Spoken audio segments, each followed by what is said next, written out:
Welcome to An Honorable Profession, a podcast giving America hope since 2018. I'm Ryan Coonerty. Along with Debbie Cox Bultan of the New Deal, I'm lucky enough to be your co-host.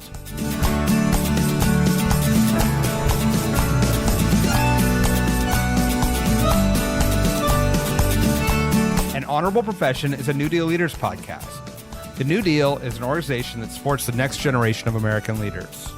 From attorneys generals to state senators to mayors to school board members, these are the people that are pushing policies and politics that will respond to climate change, rebuild our economy, address racial injustice, and restore our democracy.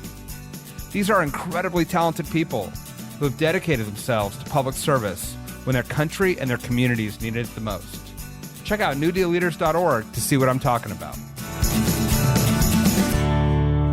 I'm your co-host, Debbie Cox Bultan. In this special Earth Month episode, I talked with Colorado Senator Chris Hansen, a state and national leader on climate change. We talked about how concern for our planet's future has driven his career choices, about the significant work being done in Colorado to reduce greenhouse gas emissions and transition to a clean energy economy, and how states across the country have been leading the way on climate action.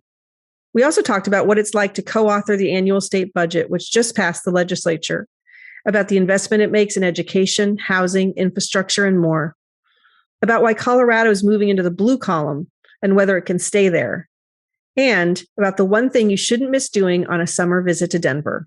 Enjoy. Senator Chris Hansen, welcome to An Honorable Profession. Great to be with you, Debbie. Thanks for having me. Of course. I'm so excited to talk to you. You've got so much going on there in Colorado. Love to start maybe with something that just happened in the last few days, I believe, which was getting your budget through the legislature and over to the governor. I think you were serving as the ranking senator on the Joint Budget Committee, so an author of this budget. What was the process like this year? And tell us a little bit about what's in the budget. Yeah, thanks. I'd love to dive into that with you. We had kind of an unusual year, as I think most states did, just because of the one-time federal and one-time state money that we typically don't have. We really added that into the budget conversation and making sure that we got it put to the highest and best use, but also didn't overextend ourselves so that in the out years you could have some kind of cliff effect because it's one-time money. And so really complex situation for Colorado, probably like most states. Colorado is a little bit unique in that we have a joint budget committee, which is 3 senators, 3 representatives that write the budget. So it's kind of the 6 of us that then bring it back to the full body. We've just gone through that process with both the House and Senate and now have it on the governor's desk. And so, I was pleased to serve as vice chair this year, kind of leading the Senate side and working closely with my colleagues to get that ready. And, I suppose some of the big highlights would be that typical year, Colorado would have $300 to $400 million in discretionary spending, a new spending that we could allocate. And this year it was about $4 billion. So it was about 10 times what we would normally have for discretionary spending decisions. So it's a great problem to have. Obviously, you'd love to have the resource to do more and get more great work done and shore up services, particularly coming out of the pandemic. But it also meant a very complex and complicated budget process this year. And tell me a little bit more about that it is so exciting. I mean, this one-time funding that is coming to states and localities through a variety of means, right? The American Rescue Plan, infrastructure bill, and others. But it is, like you said, a lot of that is one-time funding and probably from the state as well. How do you think about how best to spend that money specifically where it's not going to be recurring, where you can set yourself up for transformational change or to get kind of the outcomes you want? How do you think about that? Yeah, I know that's a puzzle that every budget committee around the country was dealing with. In Colorado, I think we really tried to approach it from how could we get the most leverage out of one-time funds in the category that we were trying to advance. And so, take an example like affordable housing or accessible housing. We were really trying to look for ways to get the most leverage without creating an ongoing commitment. And so we looked at a revolving loan fund as one of the outcomes. We are also doing tax credits that are kind of one time, but that get about a 20x match from the private sector. So those are a couple of examples. When you think about drug treatment or providing services to people experiencing homelessness, we really tried to use the one-time funds to solve some of the capital or infrastructure problems, but then made sure that we had ongoing money for the operations side after the capital was put in place. So we've got a couple $100 million set aside for more capacity and and helping those populations and addressing homelessness in Denver in particular. So those are, I think, some examples of how you try to get solve a one-time problem like infrastructure, a building, a facility, or you use it as a tax credit so that you get instant leverage with private capital, but you haven't created a big ongoing commitment from an operation standpoint. So that was sort of the puzzle we were trying to solve in area after area. Yeah. And I know that another big headline out of the budget was really a lot of increased spending around education, something that you've been passionate about for a long time. What's in the budget for education? Yeah, it was a really historic year for Colorado.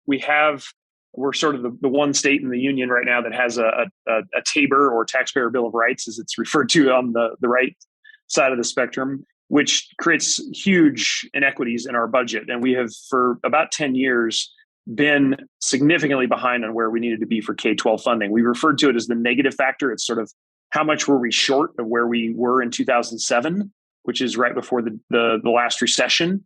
And we've been chipping away at that year after year. And this year we were able to buy down about half of that negative factor and take it from about $550 million down to $250 million, as well as do some big new investments in special ed funding, higher ed, pre-K, all receiving significant new money.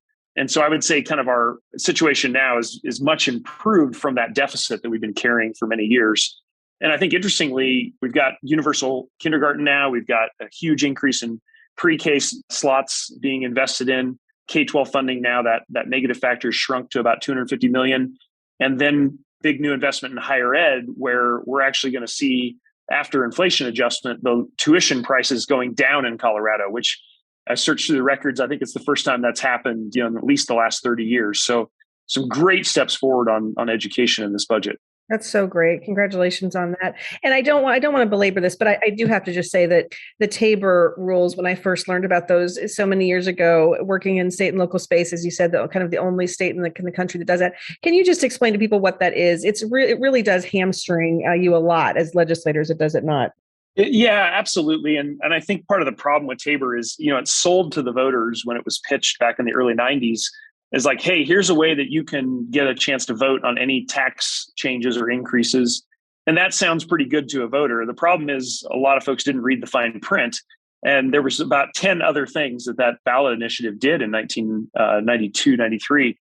And it also meant that the state government could only retain revenue increases year after year that are in line with inflation, CPI, and changes in population. So Colorado, in a given year might have 1% increase in population, and inflation might change by 3%. And so our total amount of revenue we can retain then therefore goes up 4%.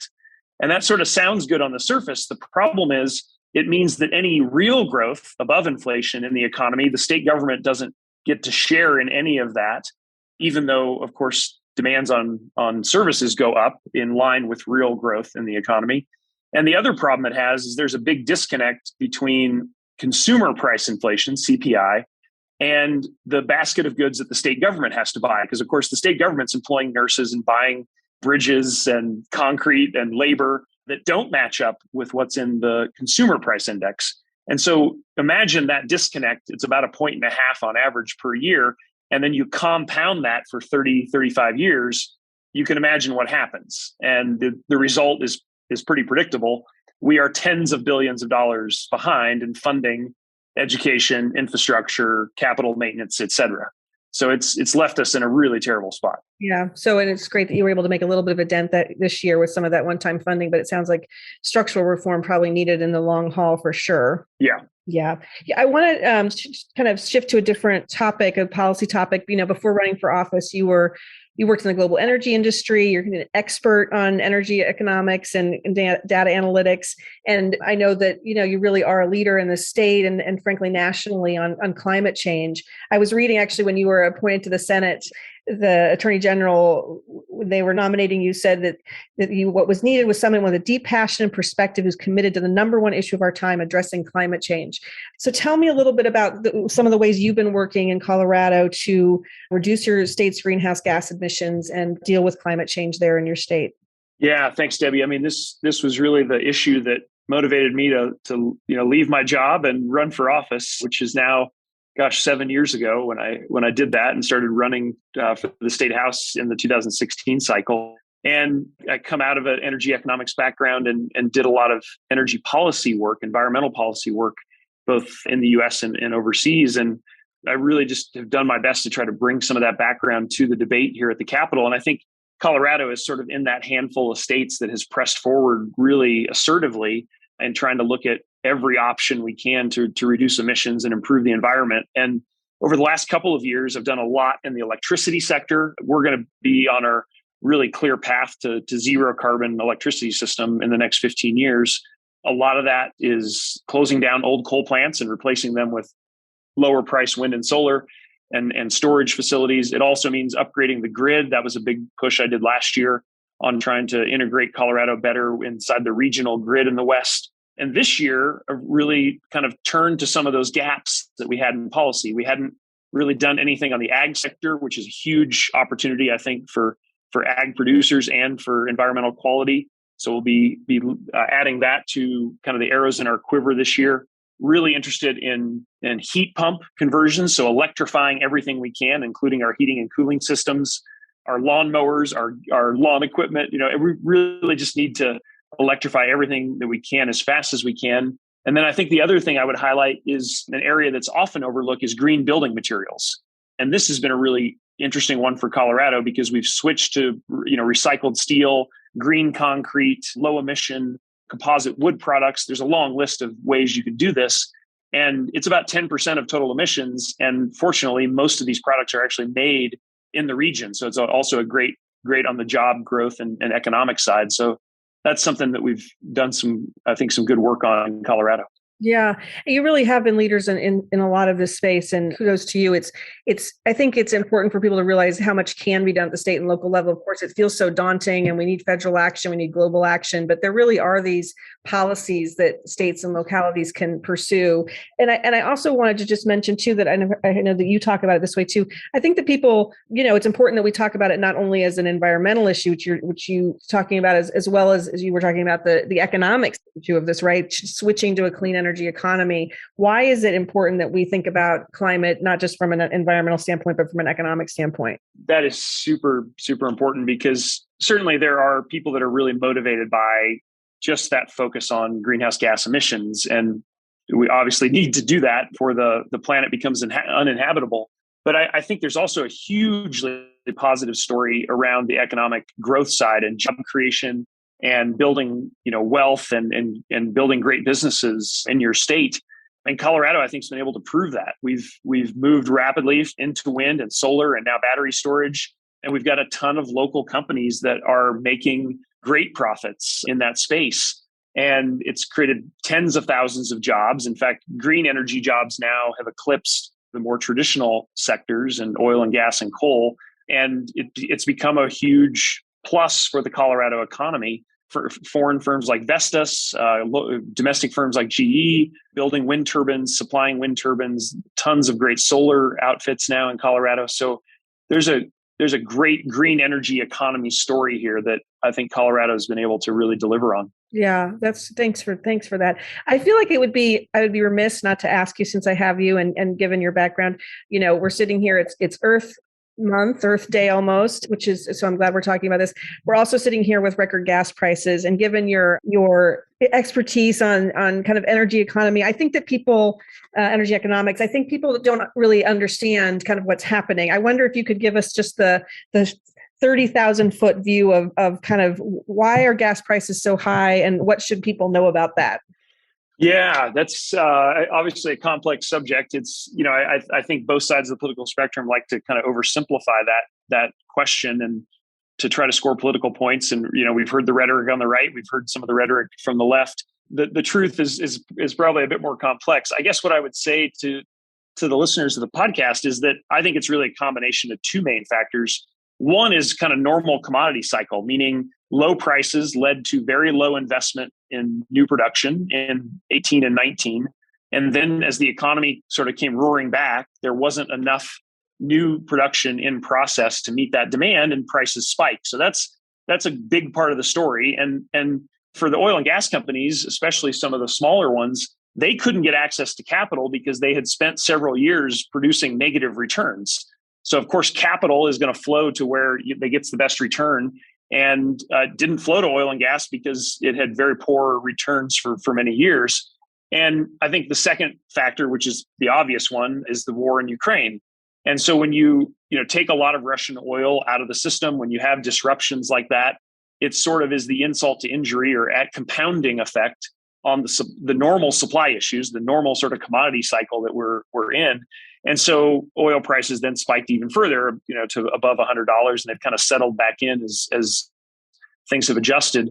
But now we're going to see, elevated oil prices for several months, could be a year, and then there'll be another downturn, particularly as folks are switching to electric cars, which is now going to accelerate because of high prices. So there's all these factors kind of back and forth, and it's always a bit more complicated than you get on the front page of the paper. Yeah, I appreciate you taking the time. I thought we were going to do this interview. I was like, I got to ask him that question because you're somebody who actually will know the answer. And thanks for explaining that so helpfully. I want to talk politics in a minute, but I do want to ask you about one other policy issue first, because you were one of the winners for the NewDEAL's 2021 Biannual Ideas Challenge we do, where we collect ideas from leaders across the country, and then a panel of judges gives awards in partnership with Governing Magazine. And you won for an idea, secure tokens for state financial offerings. And I think this goes back to a little bit of what you were talking about earlier about some of the challenges you have in Colorado, particularly raising some money for capital projects. So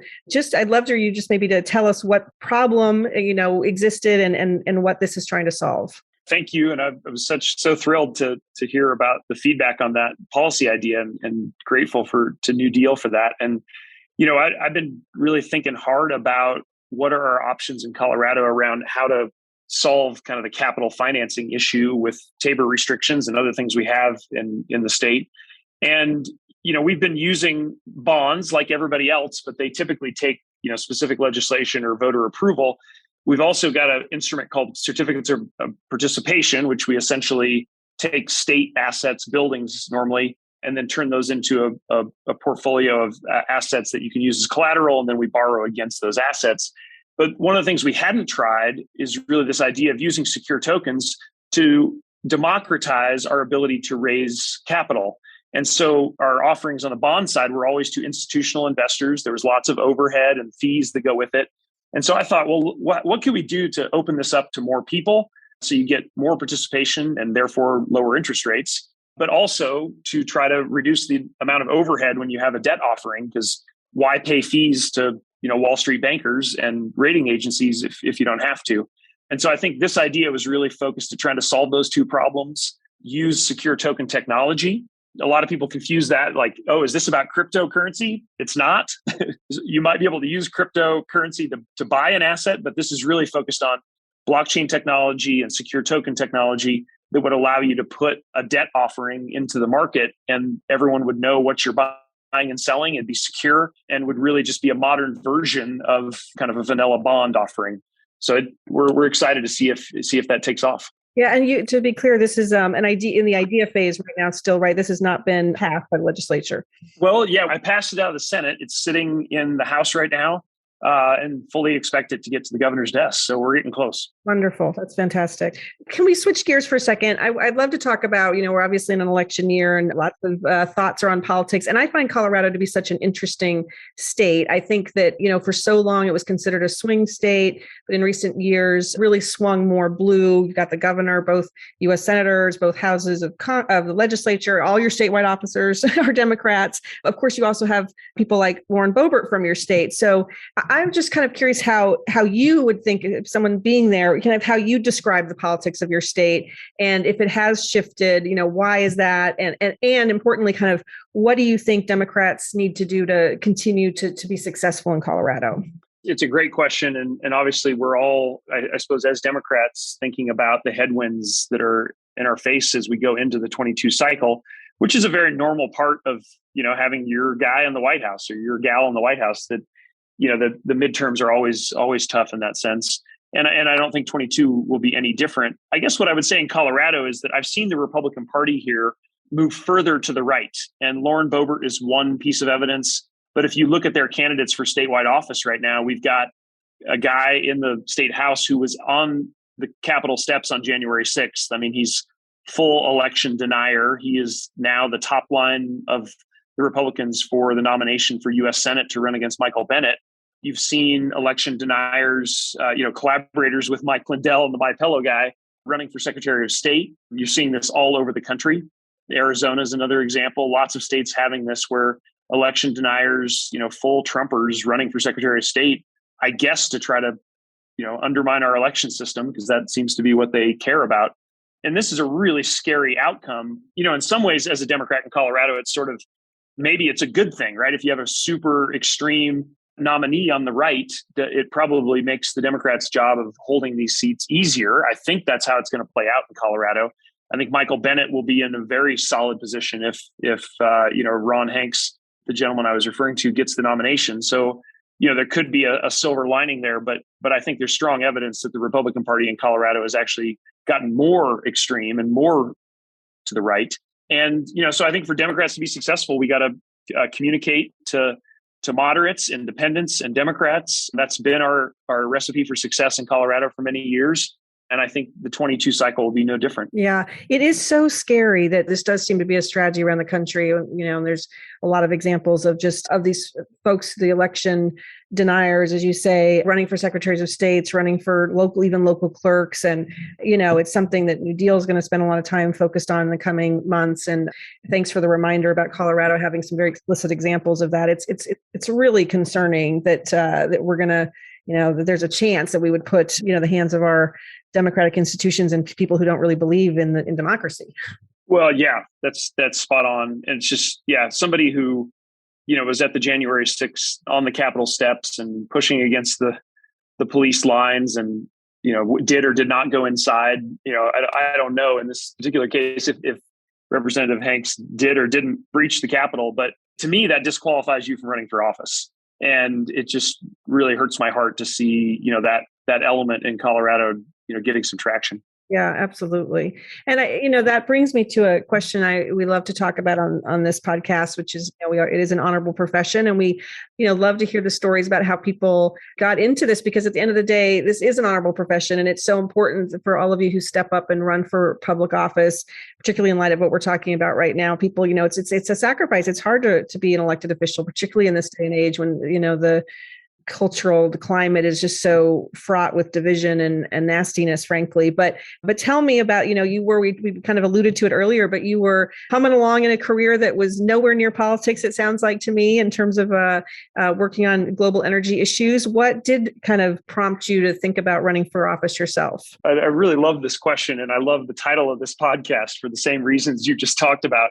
I think it is so important to remind people about the importance of this work, and that the vast majority of politicians are there because they want to improve their community and bring, something valuable to the debate. And that's certainly how I felt in the summer of 2015 when I left my job and started campaigning and knocking doors and just talking to my neighbors and hearing what was on their minds and asking for their support to represent them at the Capitol. And that's what this is about. And that's what makes our democracy strong and great. And, I guess for me, I really came to the conclusion that, my motivating issue was around climate change that we talked about earlier. And if I was serious about trying to pitch in and do my part, that I really needed to think about where I could be most effective. And the more I thought about it, the state government level provided a great way to get involved and work on this issue. Obviously, we know the kind of stuck nature of the debate in DC right now, but states have charged ahead. And in fact, most of the country lives in a state that has serious clean energy goals. And so that state leadership, seems super important to me in 2015, still super important today, maybe even more so. And so that really motivated me to make the change. And I suppose there's come to a point where there's sort of, you got to put your money where your mouth is.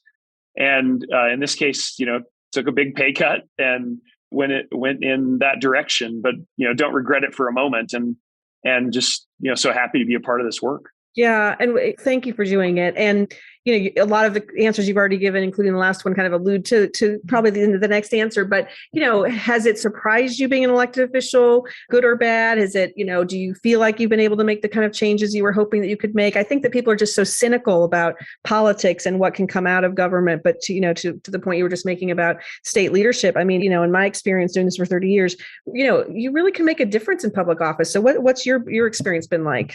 Yeah, my experience has been really, I guess I'm realistic. I'm not naive to the pressures or the kind of nastiness that can sometimes come with being in the public eye and public service and being in a legislature and elected office in any form.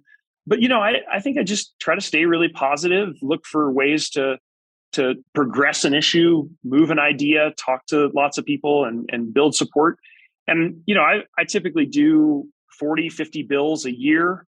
I'm so thankful we're in the majority because you can get a lot more done in this case. My first 2 years in the House, we had split chambers. The Republicans were in charge of the Senate. And we found ways to still make progress. Energy storage, for example, was able to get some legislation done even with split chambers. So, you just look at the situation, try to put the puzzle together, put your best ideas forward, talk to lots of smart people and put it together. And, I just really love that aspect about this work and just really grateful that I get a chance to do it for my community. Yeah. I'll ask you one more question about your background. It just occurred to me. When you were growing up, I mean, so it did end up in the climate space. So now we've talked about how that led you to public office, but what was it that led you into the kind of energy career that you started before you even thought you would run for office? Was climate part of that, or was it a different path? It was, for me, I kind of think about my first excitement around politics and policy was probably a high school debate. And I can remember doing an energy policy topic when I was in high school. And then I went to college and studied engineering and did a lot of work on different types of power sources and the grid and energy economics is part of that. And then stayed with that all the way through grad school and did a PhD that focused on energy economics and particularly energy policy in developing countries, and India was the focus of my dissertation. And so that had been a long part of kind of what I was interested in academically and policy wise, and had stayed involved in politics all through undergrad, through grad school, through my private sector career. And I think it just had always been on my mind of like, okay, how can I pitch in? How can I be part of the solution? I see climate change as sort of the largest shared policy problem the world has right now. Lots of other things, pandemics and poverty and hunger. But if we don't figure out climate, the rest of it's not going to matter. And so, this was just really top of mind and top of my heart for many years. Well, thank you for all the work you're doing on that issue, but on so much more. And as I close here, we've been asking a question I think has been a lot of fun to folks to tell us a little bit about where you're from. If I had 24 hours in Denver, what do I need to see? Are there any hidden gems you might point me to? Oh, well, it's certainly not a hidden gem because it's been named the #1 outdoor music venue for 20 years in a row. But if you get to Denver on a summer night, a concert at Red Rocks is the way to go. Yeah, in fact, I've got tickets for a few weeks after the session's over to go see a great show, and I can't wait. It's a sublime experience. Oh, okay. All right. I'm putting that on my summer to-do list for sure. That sounds amazing. Well, Chris, thank you so much for being our guest today. And again, for all the work you're doing, just really grateful for you. Yeah. Thanks for having me, Debbie. I really enjoyed the conversation. Thanks for listening to An Honorable Profession. Please subscribe to hear more amazing leaders. And keep asking your elected officials to be honorable. Boots Road Group produces podcast. I'm Ryan Coonerty, and because we keep things honorable, no tax dollars were used in the making of this podcast.